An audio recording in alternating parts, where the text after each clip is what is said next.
minute. Sorry about that. We lost signal for a second. Losing the signal is never a good thing.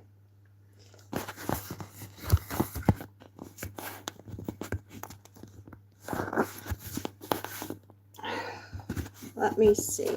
Let me get you in a position where we can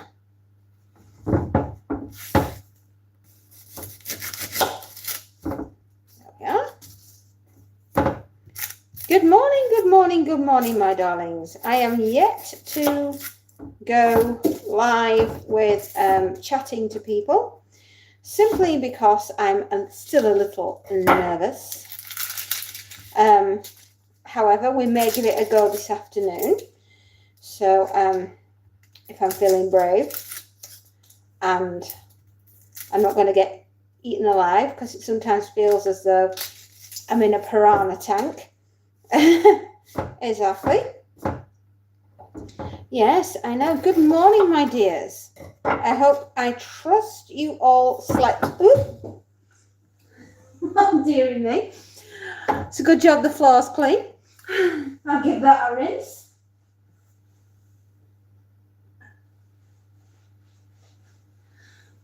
I'll give that a rinse. Yuckety yuck. Oops. Does help if you don't throw the vegetables on the floor. Trying to get the skins off the onions some days is easier said than done. Why have they been so difficult today? Anyway, one is assuming you slept well and you're here, I don't know, to watch me make evening meal for the family. We are having beef casserole with onions and carrots and mushrooms and a tin of the good stuff, French onion soup. That is going in. I'm just going to put this in the fryer.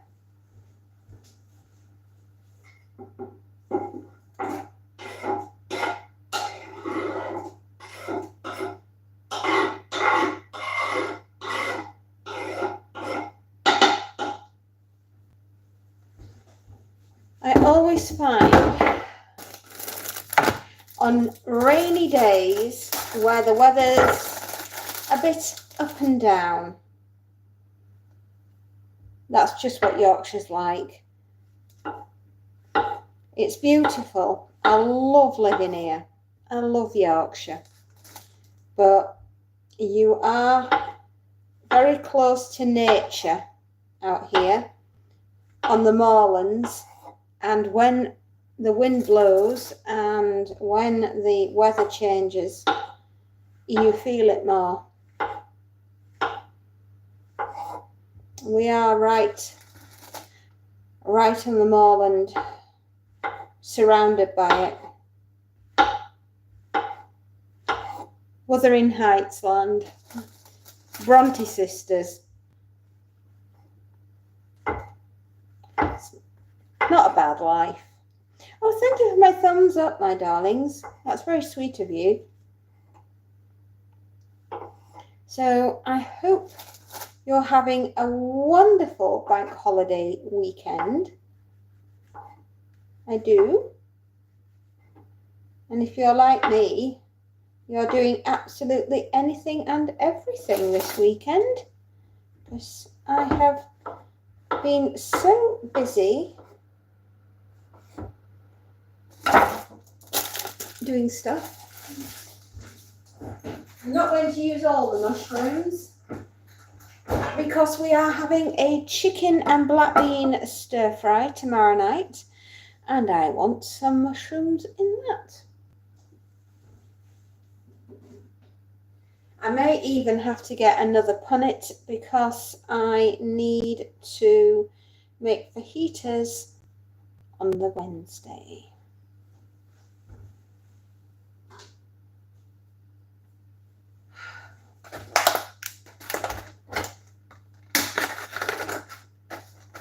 Not everybody's favourite thing to see red meat, so I will keep this to a minimum because I know that we have some people that are rather squeamish and do not enjoy looking at red meat.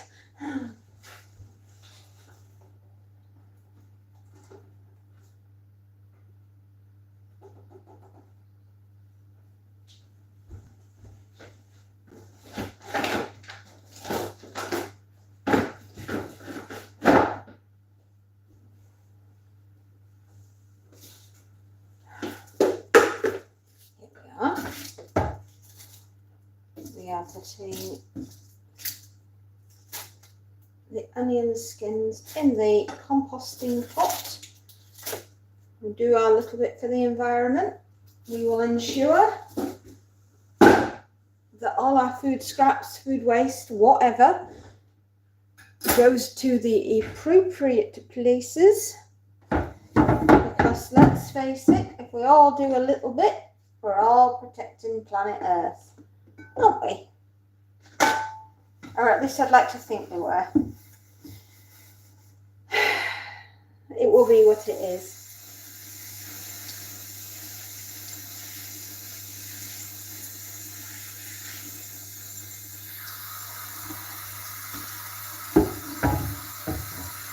I always love to do the chopping board. It's an Iroko, which is a South African wood and has natural antiseptics in the wood, even after all these years that I've been using it. It's my most favourite chopping board in the entire universe, and I absolutely adore it. It's beautiful.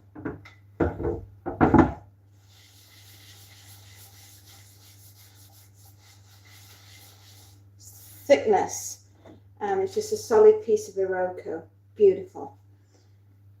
Absolutely gorgeous.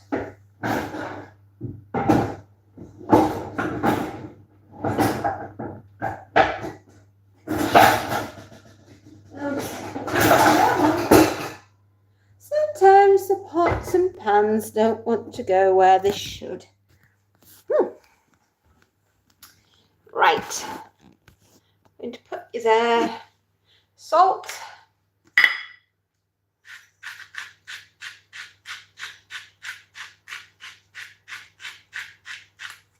And pepper.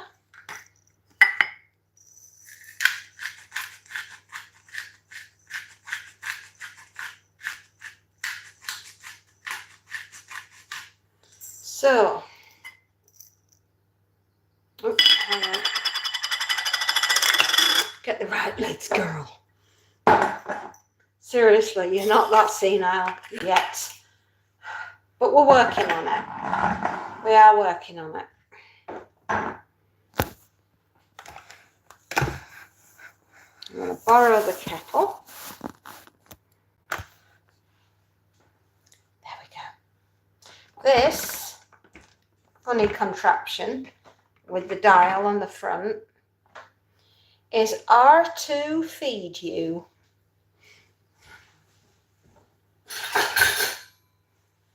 And R2 and I have been together for some time. And we want saute. And we want to start. And I'm sorry about the noise, but I have to put the extractor fan on. Otherwise the entire house is going to smell, well, casserole.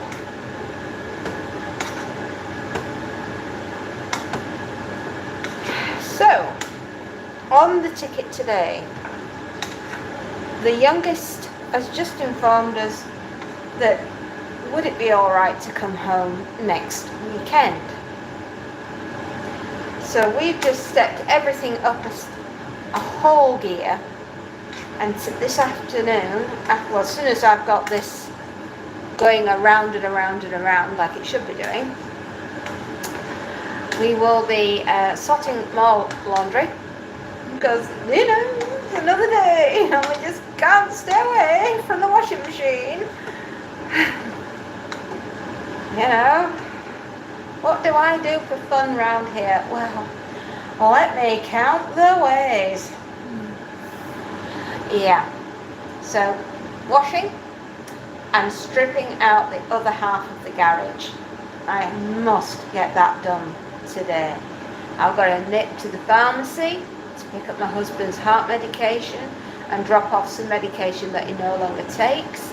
Pick up my daughter's medication. I've got to go to the pet store and pick up cat litter, cat food and cat biscuits. I don't know how cat biscuits isn't constituted as food, but the more you know.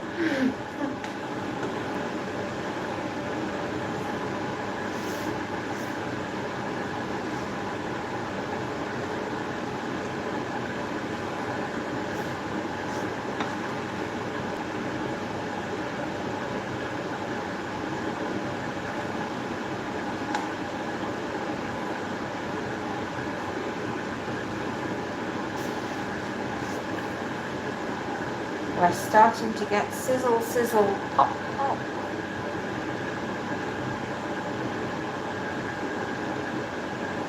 I can hear it. I can hear it. It sounds like a little, like gas escaping.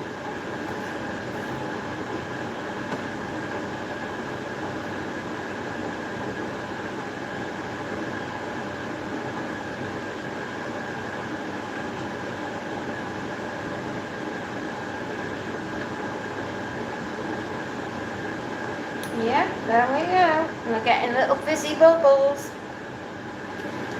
I was just looking for them. I've had this crock pot an exceedingly long time, but I love it. I'm feeling brave this afternoon, and like I say, I'm not in a piranha tank, and I'm not going to get eaten alive. I may just do an actual live where I'm chatting to you all. And it all really depends on how everybody is, I guess. You know, if they're going to go out of their way to spoil it all for us, there's not a lot I can do, and I'll have to go back to no comments, which isn't nice, because I like chatting with you all. That makes me so sad. Really does. We had a big rainstorm last night.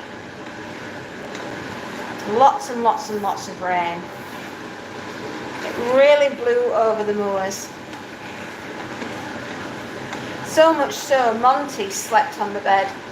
Again, on my foot. He's a strange one. But you know what? He's our boy. And if he wants to be strange, let him. What we're doing is we're searing everything in here. And I'm just making sure everything's sealed. And then I'll put the beef casserole mix in, the tin of French onion soup and the tin of carrots. And leave it to cook for 7 hours on slow. Nice and slowly, and then by the time we get to the end of today, we will have a nice meal waiting for us, and everybody will be okay. I hope.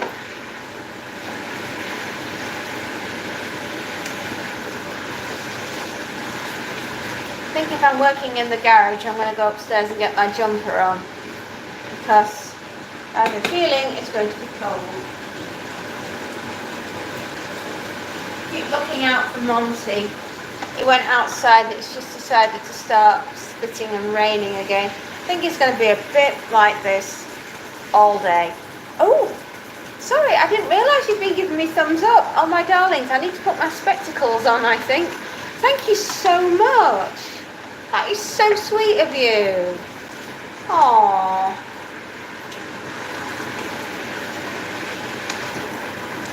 You can really hear it fizzing away, huh? I'm just gently turning everything, making sure it's all got an even coating of seal. Not, you know, a seal underneath, because otherwise it tends to go really mushy, and you don't want, nobody wants a mushy casserole now, do they?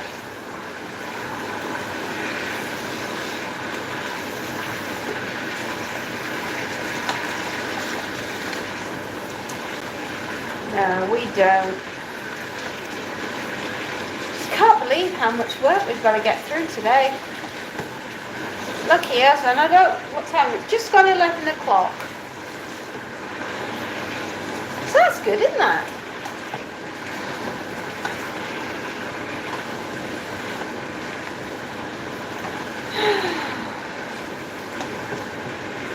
We're nearly there with the ceiling.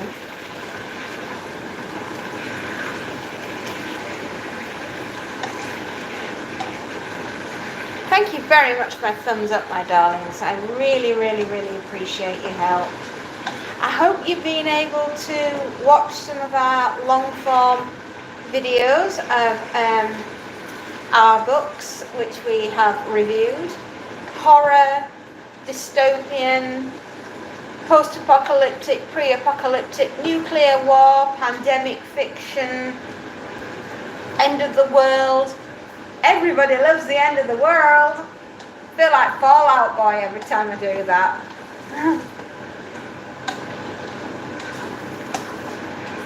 Blimey.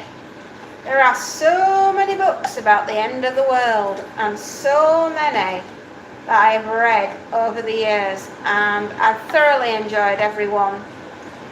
And you know, not to sound morbid or anything, but I was laid awake this morning, early hours of morning, about 4 o'clock, thinking about reading, because that's what I do when I can't sleep.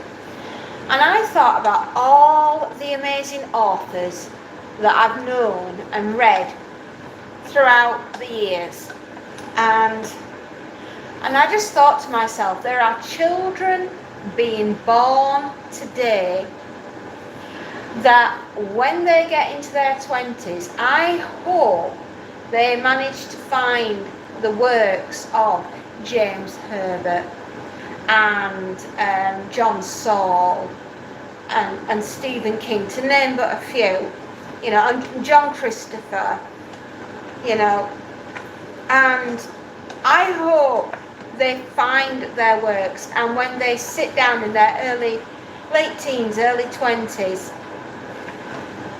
and they look at these books, and I hope they have a sense of wonder and absolute excitement that we had when we were in our 20s, and we were looking at these books and thinking, what adventures are we going to go on? You know, and thinking about Stephen King, and he's nearly 80, or if he's not already turned 80. And I was thinking about all the youngsters that are being born now, that they will have to read about him, obviously, through history. I mean, some of the 20-somethings that we have now know who Stephen King is, but the ones that have yet to be born will probably be born after Stephen is gone. And I hope that they look upon his books as an absolute treasure trove and are as excited to read them as much as their parents and their grandparents. And when you look at it like that, it just makes you realise that Stephen really is immortal, just as James is. You know, and anything, and as I say, John Christopher, and it just makes you realise, even Even we can say it about Edgar Allan Poe. Yeah, he is immortal, and it's so comforting and beautiful. It's so comforting and beautiful that even after all this time, we are still able to talk about all these authors and hold them in reverence, because they are, you know, they are an absolute gift that have been sent to us, and it's just such a beautiful thing, literature in all its forms. And long may the book continue, long may the stories continue, and may we never lose our sense of wonderment for a story, you know?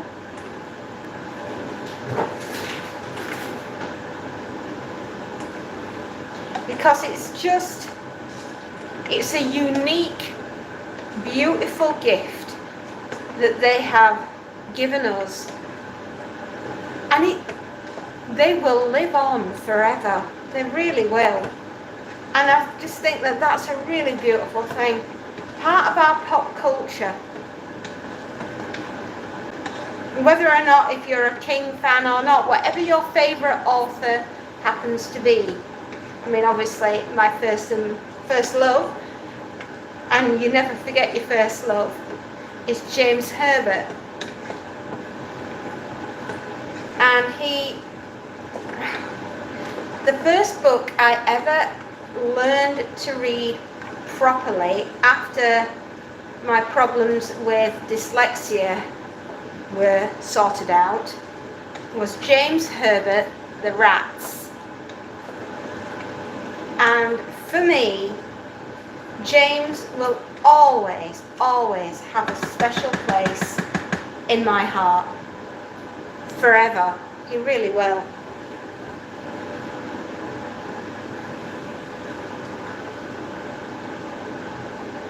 I'm not going to be able to do this without ripping a nail off. And we don't want that, do we, ladies and gentlemen? The sheer terror of a nail flying off.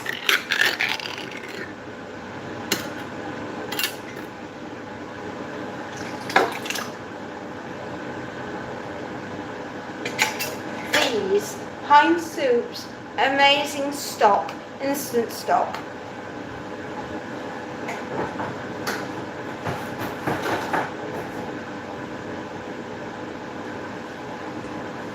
And a tin of carrots. Again, going to have to use, nope, this one's really stuck down. There we are. Oh, that's a little toughy. Anyway, so James was and always will be my absolute first love. I love his style of writing. He thrills and he terrifies at the same time.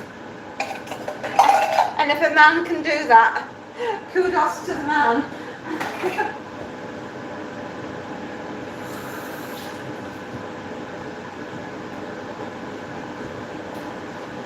Whoops, we just spilled a little bit of water out of the tin.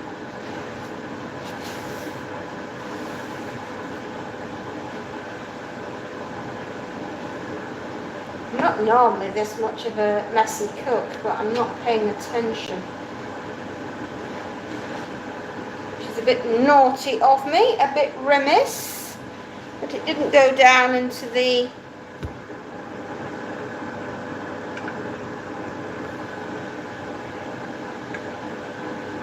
just check it didn't go all the way down.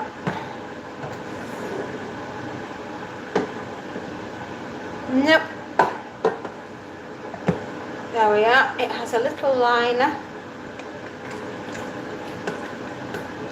Oh, this is going to be a good one, I can tell.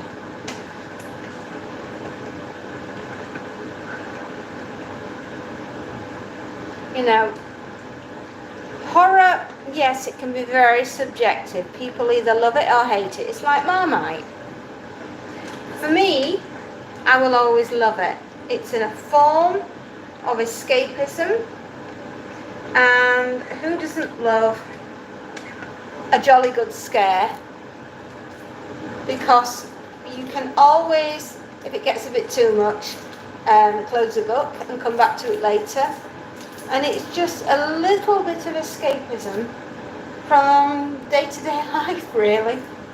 And that's a beautiful thing, having an escape, somewhere you can run away to. You know, it's just your personal space for you. And I think in today's day and age, when everything's so readily available and everything's just so high tech, and let's face it, you're just never left alone. You're really not. And you're so, what's the word? Sometimes you're too accessible to society for work, and just messages and going on Facebook and Instagram, and dare I say going onto YouTube as well. And sometimes it's just super lovely to just take out the noise and just lock yourself away, just you and the book. And it's just a beautiful thing. It's a form of relaxation. Some people love to paint, some love to play music, some love to do needlecraft or crochet or knitting. Whatever it is that makes you happy, do more of that. You know, even some people like me like to do cooking, or, you know, I'm quite happy to stand at my ironing board listening to an audio book while I'm doing the ironing. Or sometimes I don't want to do that and I just want to talk to you guys. And, you know, it's just whatever makes you happy, please do more of that, because life is short and none of us are getting out of it alive. Think about that. We're only on this planet for such a short amount of time. So just be excellent to each other. Find that thing that makes you happy and do more of that. And don't forget to tell your loved ones that you love them and give them a hug. Just out of the blue. You'll be glad you did.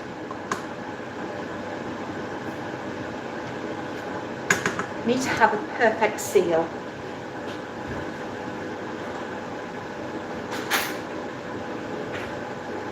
Now, I am going to flip you around and you can all see what I've been making.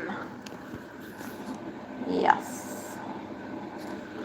Here we are. This is a beef casserole. Carrots, mushrooms, onions, French onion soup, salt, pepper, 2 OXO cubes, and a beef casserole Coleman's mix. And I wish you had smell-o-vision, because it is delicious. Now we are going to put the big old lid on. And we're going to make sure it's on not pressurized, and we're going to go down here and pick slow cook, and then we are going to go low, and we're going to do 8.5 hours on low, and we're going to press start. Start your engines. Honestly, this is such a wonderful design. I absolutely adore her. And I need to leave that on there because the lid must be in the lock position as shown below when pressure cooking. Yeah, you need to make sure you got it on that, and also on the steam, that's pressure cook and that is slow cook, right? This, you can make yogurts, you can make soups, you can do casseroles, you can do rice, you can make beans and chip, you can cook a chicken in it, you could make ice cream. You know, it's just bizarre what you can do with this darling crock pot, right? You can do the custard for the ice cream. It's amazing. I love her. She just does so many things. And henceforth, why we call her R2 Feed You. There we are, my darlings. There we are. Now, I just need to wipe up any spillages, because obviously I am not a messy cook, I am a nice cook. I like to keep a clean kitchen. I like clean everything. I'm obsessed with cleanliness. What does the saying go like? Cleanliness, my darlings, is next to godliness. I think that was a phrase from Florence Nightingale in Qatar, when she was taking care of the soldiers in Qatar. So there you go. Florence Nightingale is quite a big thing in our house, as we are a house full of nurses, and my youngest is studying to become a doctor of zoology and zoonotic stuff, and things that can go very wrong between animals and humans, and things that we don't want to catch, in case you know exactly. And then my husband is a first responder as well as an engineer. I know. It's search and rescue. If my husband's looking for you, you will be found and rescued, hopefully. The emphasis is certainly on the rescuing. Yeah, he's been told and taught what to do with absolutely everything, everything that could possibly go wrong in this country. He's been on many courses. Being ex-Navy, it's just an innate thing. Say he is a Falklands vet. There isn't really anything he hasn't done. Very brave man. Incredibly brave man. And a lovely husband. He's doing a bit better, by the way. His operation that he had on Thursday, he's not doing too bad. It's not too shabby. No, it's not too shabby at all.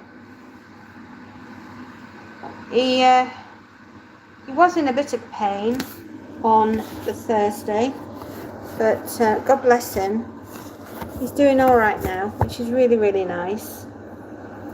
It's lovely to see him up and about and moving around and doing what he does. He's a love, he really is. I'd be lost without him. So would the girls, actually. They rely on their father for so much. He's a proper traditional man of the house, and we like that. His girlies flock round him. But isn't that how it's supposed to be? He's supposed to be the man of the house, and I'm supposed to, be glad of it. I am. I probably put feminism back about 50 years, but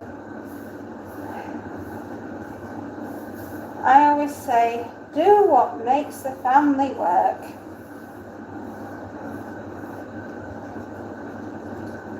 There we are. Nice and clean sink. I think it's absolutely imperative. You've got to have the main person, the pilot I like to call them, and then you've got to have the co-pilot, that's me, and then you've got to have the crew, which are the kids, you know, the trolley dollies. And that's how it works. The function of the family. And thank goodness that hasn't completely disappeared. You know, it's important. It really is imperative that we continue with the family as it stands. Otherwise, society will cease to function in its current form, and it won't be good for society if that happens. If society collapses, it'll be because it doesn't have a structure, and the structure is the family unit, and if that's destroyed, then society will fail. But that's just my opinion. Of course, everyone's entitled to their opinion, which also makes for a democratic society to which we live in. But I just feel that if we as a society want to continue and go forwards, then the family unit has to remain at the core of its structure.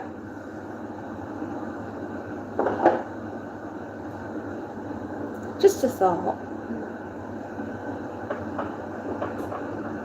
Now, there we are. Hang on, if I put that there, put that on there. And dinner, my darlings, is done.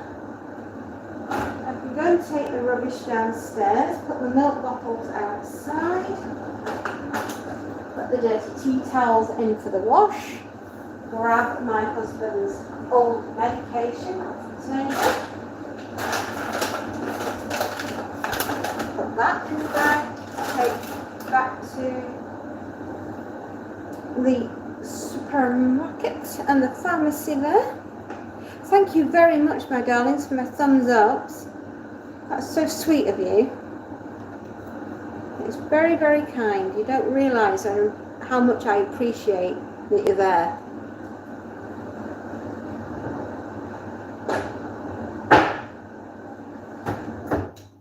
Turn off the extractor, and now I'm going to go and find my jumper and then go downstairs and make a start in the garage, because goodness me, it needs it. So I will see you all soon. Take care. Bye bye.